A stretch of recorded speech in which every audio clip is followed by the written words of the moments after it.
सुप्रभात। नमस्ते मेरे प्रिय छात्रों। तो आज व्याकरण विभाग में विशेषण ऑब्जेक्टिव इसकी परिभाषा हमने पिछली तासिका में देखी है। तो विशेषण किसे कहते हैं? तो जो शब्द संज्ञा या सर्वनाम के गुण, दोष, रंग, ढंग, संख्या, माप आदि बताए उसे विशेषण कहते हैं। जैसे कि सुंदर फूल, हटी भुड़िया, पहली टुकड़ी, अधिक अनाज, 500। तो यह विशेषण के उदाहरण हैं। तो इसके जो 5 प्रकार है, विशेषण के 5 प्रकार: गुणवाचक विशेषण, संख्यावाचक विशेषण, क्रमवाचक विशेषण, परिणामवाचक विशेषण, सार्वनामिक विशेषण। तो गुणवाचक विशेषण ऑब्जेक्टिव ऑफ क्वालिटी, संख्यावाचक विशेषण ऑब्जेक्टिव ऑफ नंबर। तो इसकी जानकारी हमने ली हुई है। तो आज की तासिका में हम क्रमवाचक विशेषण ऑब्जेक्टिव ऑफ ऑर्डर, तो इसकी जानकारी लेने वाले हैं। तो क्रमवाचक विशेषण किसे कहा जाता है? तो क्रमवाचक विशेषण यानी क्या?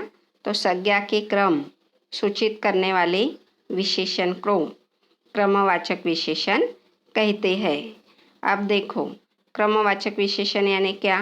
क्रम हम देखते हैं कि उसका कक्षा में पहला क्रम है, पहला नंबर है।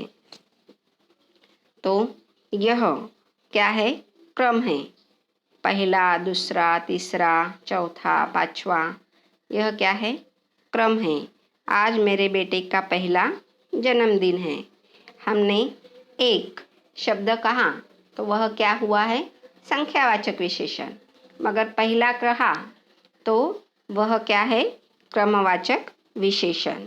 यदि 2 कहा तो यह क्या है? संख्यावाचक विशेषण। मगर दूसरा कहा तो वह क्या है? क्रमवाचक विशेषण। तो संख्यावाचक और क्रमवाचक विशेषण में अंतर समझ में आया छात्रों आपको? यदि मैं 3 कहती हूँ तो वह संख्यावाचक विशेषण। 3 कमरे हैं, 3 फूल है, 3 पेन है, तो यह क्या है? संख्यावाचक विशेषण। उसका तीसरा नंबर आया, तीसरा क्रमांक है। तो तीसरा, यह इस तरह से मैं तीसरे लाइन में खड़े हो जाओ, तो यह क्या है? क्रमवाचक के उदाहरण है। मेरे पड़ोसी ने दूसरी शादी की, तो दूसरी, यह क्या है? क्रमवाचक विशेषण। रवि की बहन चौथी कक्षा में पढ़ती है, तो चौथी, यह क्या है? क्रमवाचक विशेषण। तो संज्ञा के क्रम सूचित करने वाले विशेषण को ही हम क्या कहते हैं? क्रमवाचक विशेषण कहते हैं। तो संज्ञा के क्रम को सूचित करने वाले विशेषण को हम क्या कहते हैं? क्रमवाचक विशेषण कहते हैं। तो यहाँ पर जो क्रम होता है, 5वां, 10वां, 6वां, 7वां, 8वां, तो यह सारे क्या है? क्रमवाचक विशेषण के उदाहरण हैं। तो इसे ही हम क्या कहते हैं? संज्ञा के क्रम को सूचित करने वाले विशेषण को क्रमवाचक विशेषण कहा जाता है। अब आगे का जो प्रकार है तो वह हम देखेंगे। तो अगला प्रकार चौथा कौन सा है? परिमाणवाचक विशेषण ऑब्जेक्टिव ऑफ क्वालिटी। तो परिणामवाचक विशेषण किसे कहते हैं? देखो, 2 किलो चावल, ढेर सा अनाज, 3 मीटर कपड़ा। तो जो विशेषण संज्ञा के माप तोल का बोध कराते हैं उन्हें परिमाणवाचक विशेषण कहते हैं। कुछ परिणामवाचक विशेषण इस प्रकार है: नापने के शब्द, 2 लीटर, 1 कटोरी आदि। नापने के शब्द 4 मीटर, 100 गज आदि। तोलने के शब्द 1 किलो, 100 ग्राम आदि।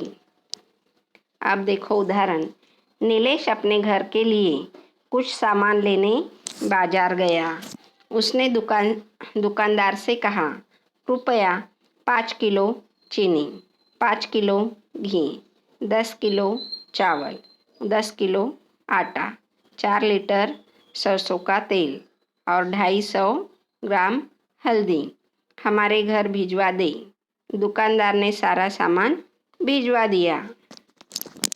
तो उपर्युक्त अनुच्छेद में काले मोटे छपे विशेषण शब्द अपने साथ प्रयुक्त की गई संज्ञाओं के परिमाण नापतोल संबंधी विशेषता का बोध करा रहे हैं। अंततः ये सभी परिमाणवाचक विशेषण हैं।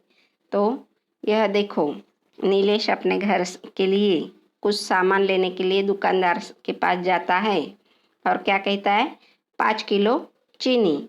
तो चीनी यह क्या है, संज्ञा है, द्रव्यवाचक संज्ञा। और 5 किलो यह क्या है, तो परिणाम नापतोल का साधन यहाँ पर दिखाई गया है, 5 किलो। अब घी, तो 5 किलो यह भी नापतोल का साधन है। 10 किलो चावल नापतोल का साधन है। 4 लीटर सरसों का तेल, तो यह भी क्या है, नापतोल का साधन यहाँ पर हमें दिखाई दे रहा है।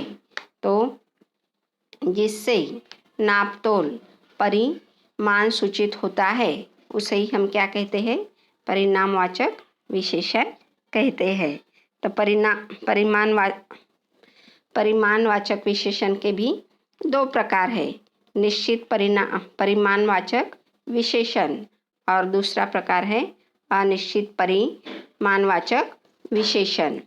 तो जो विशेषण संज्ञा की निश्चित मात्रा, मापतोल आदि का बोध कराए वे निश्चित परिमाणवाचक विशेषण कहलाते हैं। और कुछ विशेषण शब्द संज्ञा के परिणाम का बोध तो कराते हैं किंतु उनसे निश्चित परिणाम का बोध नहीं होता है। ऐसे विशेषणों को अनिश्चित परिमाणवाचक विशेषण कहा जाता है। तो यह परिणामवाचक विशेषण हम किसे कहते हैं, तो जो शब्द अपने से संबंधित संज्ञा के का परिमाण यानी क्या, नापतोल सूचित करते हैं उसे ही परिमाणवाचक विशेषण कहा जाता है, ऑब्जेक्टिव ऑफ क्वालिटी कहा जाता है। अब देखो, गत साल बहुत गर्मी पड़ी थी। तो बहुत यह क्या है, परिणामवाचक विशेषण है। मगर कौन सा परिणामवाचक विशेषण है, अनिश्चित परिणामवाचक विशेषण है। बहुत, तो अनिश्चित, निश्चित जानकारी मिल रही है क्या हमें, नहीं, तो अनिश्चित परिणामवाचक विशेषण का प्रकार है। दूसरा, चाय में थोड़ी शक्कर और पड़ेगी। थोड़ी यह क्या है, परिणाम है। चाय में थोड़ी शक्कर, तो परिणाम, थोड़ी हमें कितनी डालनी है, 2 चम्मच डालनी है, 3 चम्मच डालनी है, ऐसा कहा जाता तो निश्चित जानकारी मिलती। मगर यहाँ पर कौन सा है, अनिश्चयवाचक परिणामवाचक विशेषण है। चाय में थोड़ी शक्कर और पड़ेगी। रमेश के घर में कम सदस्य है। कितने सदस्य है मालूम है क्या, नहीं, तो कम सदस्य है। तो यह अनिश्चयवाचक विशेषण के यहाँ पर कुछ उदाहरण दिए हुए हैं। तो परिणामवाचक विशेषण किसे कहते हैं, समझ में आ गया आपको। हाँ, तो जिन शब्दों से हमें नापतोल की, परिमाण की, परिणाम का ज्ञान होता है, बोध होता है, तो उसे ही क्या कहा जाता है, परिणामवाचक विशेषण कहा जाता है। तो जो शब्द अपने से संबंधित संज्ञा का परिणाम सूचित करते हैं उन्हें परिणामवाचक विशेषण कहा जाता है। तो यह परिणामवाचक विशेषण और क्रमवाचक विशेषण की आपको संज्ञा लिखकर उसके 5-5 उदाहरण लिखने हैं। तो धन्यवाद छात्रों। अगला प्रकार हम अगली तासिका में देखेंगे। तो धन्यवाद छात्रों।